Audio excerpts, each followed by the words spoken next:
Hey everyone. Throwaway account for reasons that'll be obvious soon.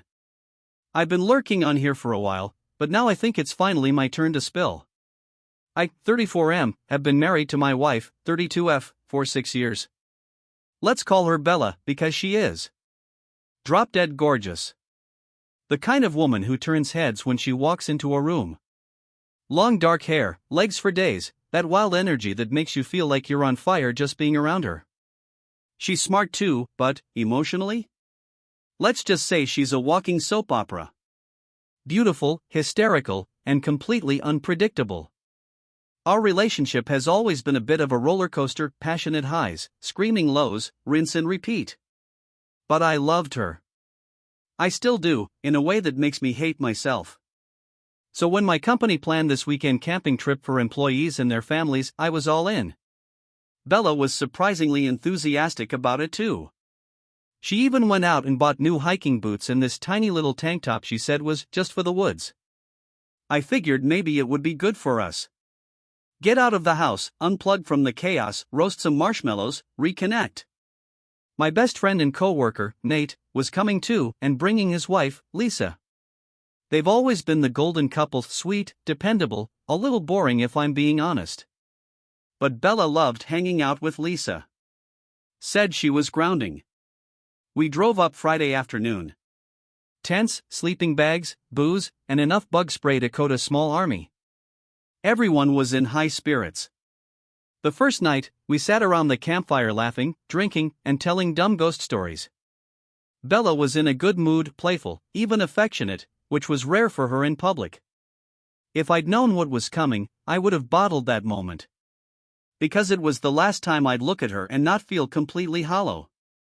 The next morning, we all woke up groggy but happy. Breakfast was instant coffee and burnt bacon, but no one cared. Bella was laughing with Lisa, barefoot in the grass, her hair wild and tangled, looking like she belonged in some kind of indie film about freedom and chaos. Nate and I were trying to figure out how to set up the fishing lines when Bella suddenly walked over and grabbed Nate by the arm, not in a weird way, not at first. She just smiled and said, "Come on, help me find some firewood. You boys'll burn through it all by tonight." I didn't think anything of it.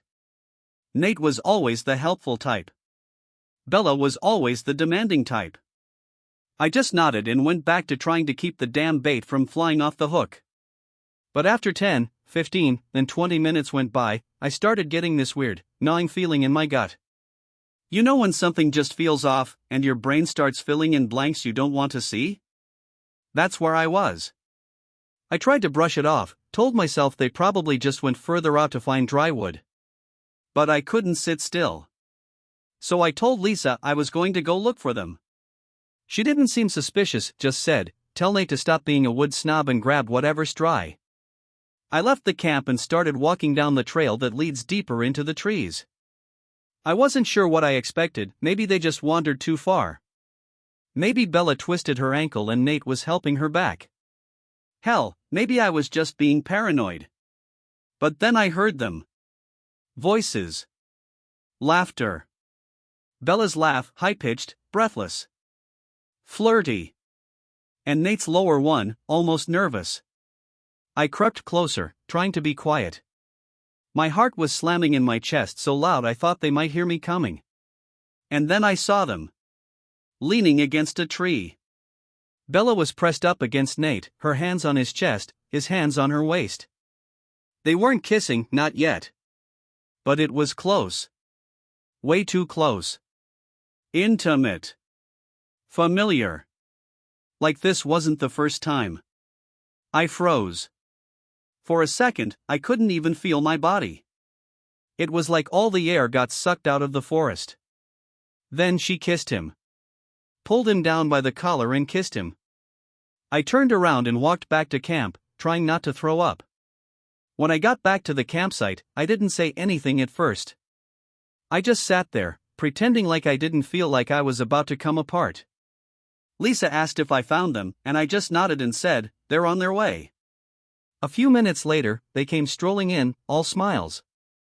Bella was carrying a bundle of sticks like nothing happened, like she hadn't just shattered whatever we used to call our marriage. Nate looked tense. I could see it in his jaw, in the way he didn't make eye contact with me.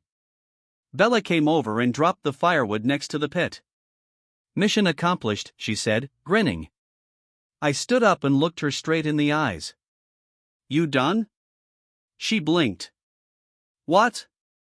"With him," I said, nodding toward Nate. "Are you done with him?" Her smile froze. Nate turned pale. Lisa looked confused and asked, "What's going on?" That's when I lost it. "I saw you, Bella. In the woods. With Nate." "Don't act like I'm crazy." Bella's face changed in an instant, from fake innocence to complete hysteria. She started yelling, "Oh my God, are you spying on me now? Seriously?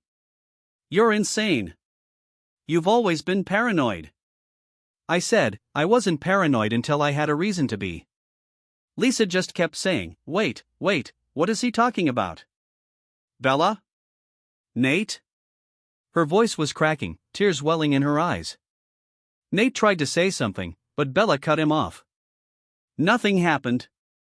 We were just talking. You're blowing this way out of proportion."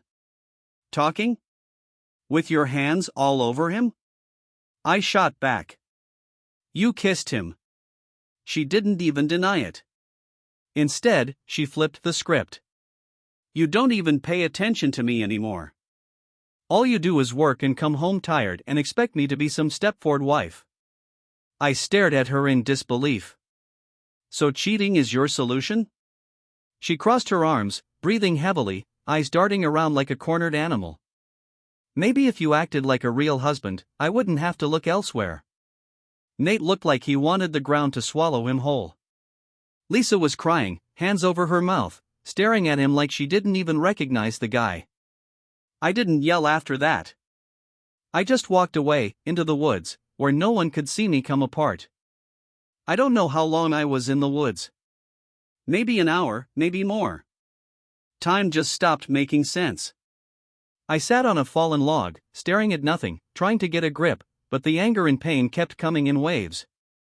My wife, the woman I've loved for nearly a decade, kissed one of my best friends. And she had the audacity to spin it back on me. Like I drove her into his arms. Like this was somehow my fault. I felt like the biggest idiot on the planet. All the signs I ignored. The late night texting. The sudden laughter read nothing on her phone. The way she started dressing a little different when we went out with the group. I thought it was just her being more confident. Turns out, she was just preparing for someone else's attention. The worst part? I couldn't unsee it. Her hand in his hair. His mouth on her neck. I could feel my stomach twist every time I replayed it. My brain wouldn't shut up, it kept asking how long? How far did it go? Was this the first time? Or just the first time I saw? I thought about leaving then and there. Taking the car and just driving until the gas ran out. But I couldn't. We came in Nate's SUV, and all our stuff was there. Plus, Lisa. I couldn't just leave her with those two traitors. She didn't deserve that. Eventually, I forced myself back to camp.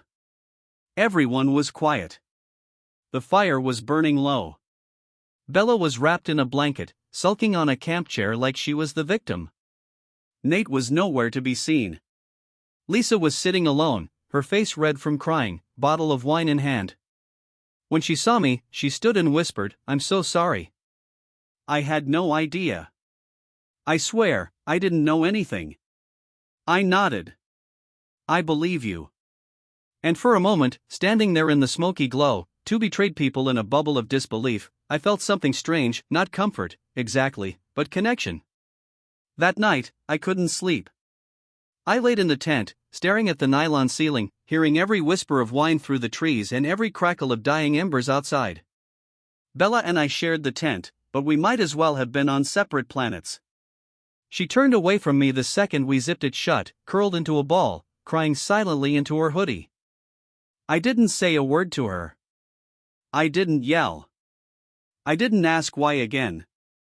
I was done trying to make sense of a situation that had already torn me apart. Around 3 a.m., I gave up trying to sleep and stepped outside. I needed air. Space. Sanity. That's when I saw Lisa sitting near the fire pit alone, bundled in a hoodie and sweatpants, poking at the ashes with a stick. Her eyes met mine, and she gave me a tired, broken smile. "You too?" she asked. "Yeah. Sleep's not happening." I sat next to her. For a long time, we didn't talk. Just stared into the glowing coals, two people burned by the ones who were supposed to love us. Eventually, she said, "You ever think about how quickly life flips on you? Like, one day you're in love, making plans, and the next, you're here." I laughed. Not because it was funny, but because it was terrifyingly true. And then, something shifted. It wasn't premeditated. It wasn't planned. But when she reached for my hand, I didn't pull away. It was like this storm of betrayal and loneliness had pulled us together. I looked at her, and she looked at me, and suddenly all I could think about was the warmth of her palm, the way she understood without me needing to explain anything. We kissed. Soft at first. Hesitant. But then deeper. Desperate.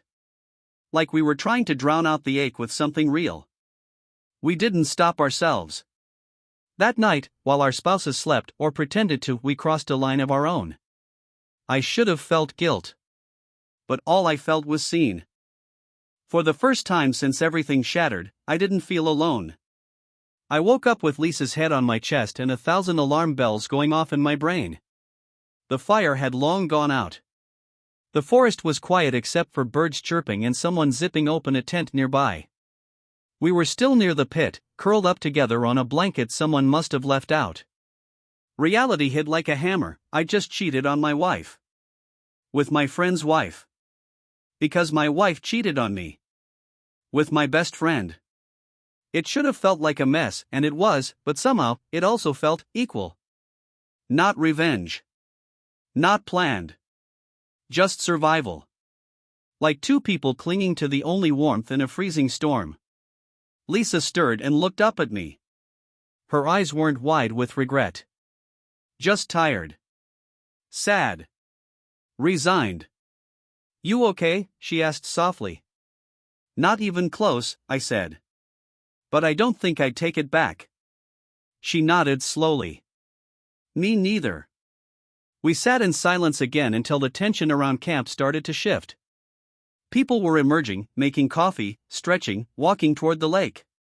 Bella stepped out of our tent, rubbing her eyes and looking like hell. She saw me sitting with Lisa. Her mouth opened, then closed. She didn't say anything. Just stared. And that's when Tyler walked out behind her. They weren't touching. But the space between them said everything. They'd spent the night together. Again. Bella's eyes bounced from me to Lisa and back. She looked away quickly and walked off toward the water, fast. Tyler glanced at us, but his expression didn't change. That smug, entitled look stayed glued to his face like nothing could touch him. No shame. No guilt. Just Tyler being Tyler. Lisa muttered under her breath, "I can't believe I ever married that jackass." I stood up and said, "I'm done.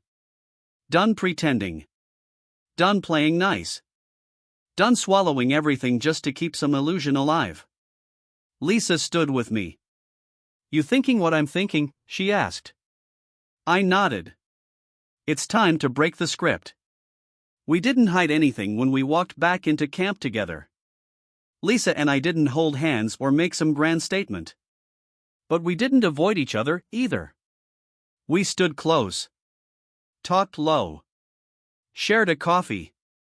The shift in energy was obvious, and people started noticing. Especially Bella. She kept looking over, biting her lip, arms crossed like she was trying to keep from combusting.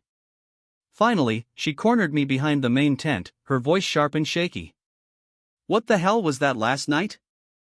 I didn't play dumb. You tell me. You and Tyler made your choice. I made mine." Her eyes went wide. "So what? You're with Lisa now? Is that what this is?" I shrugged. What this is none of your business anymore. You're punishing me, she hissed. No, I said. I'm finally reacting. That shut her up for a second. Her expression flickered anger, guilt, confusion, back to anger. Then came the dagger. I made a mistake, okay?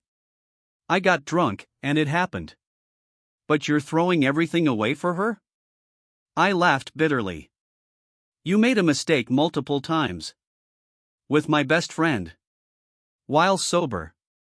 And now you're mad I didn't just keep crying quietly in the corner? Bella didn't answer. She just stared like I was someone she didn't recognize. Later that day, Lisa and I sat with our respective spouses and had one of the most brutally honest conversations of our lives. It was weirdly peaceful. No yelling. No accusations. Just the truth. Tyler smirked and said, "So, what, you two swapping now?" Lisa didn't flinch. Maybe. Bella didn't say anything. She just kept glancing between us like she wanted to rewind time but had no idea which buttons to press. That night, we slept in each other's tents. For real this time. No secrets. No lies. Just Lisa and me, two betrayed spouses trying to make sense of a brand new world. And yeah, we were switching couples. But not for show. Not out of spite. We were just moving forward in the only direction that made sense anymore. Coming back from that camping trip felt like re-entering a different timeline. We didn't make any grand announcements. No social media updates, no dramatic Facebook statuses. But word spread like wildfire through our friend group faster than I thought possible. Some people were shocked. Others pretended to be, but clearly enjoyed the drama. A few even quietly admitted they always thought Bella and Tyler had weird energy. Lisa moved out of her place a week later and into my apartment. It started as a practical thing. She didn't want to be around Tyler, and I wasn't exactly eager to stay alone. But it became something more. We settled into a rhythm that felt natural. Peaceful. Like we weren't just reacting anymore, but actually building something. Of course, Bella didn't take that well. She showed up one night, unannounced, standing in my doorway in a hoodie and yoga pants, mascara smudged under her eyes. You really moved her in? I didn't move. She needed a place. She scoffed. That's what this is now? You're her hero? No, I said. I'm just not yours anymore. That hit her. I saw it. She tried to guilt-trip me, talked about our history, the life we'd built, how fast I was throwing it all away. But the thing is, I wasn't. Bella threw it away the moment she chose Tyler. I was just picking up the pieces she left behind. Later, Tyler called me too. Drunk. Rambling. Tried to paint it like I'd stolen his wife. I let him vent. Let him say his piece. Then I told him the truth. You didn't lose Lisa. You gave her away. Click. End of call. Meanwhile, Lisa and I just kept being. Cooking dinner together. Watching old movies. Making each other laugh over nothing. It was strange how something born out of betrayal could feel so stable. But that's life, I guess. Messy. Complicated. Unpredictable. And sometimes, strangely poetic.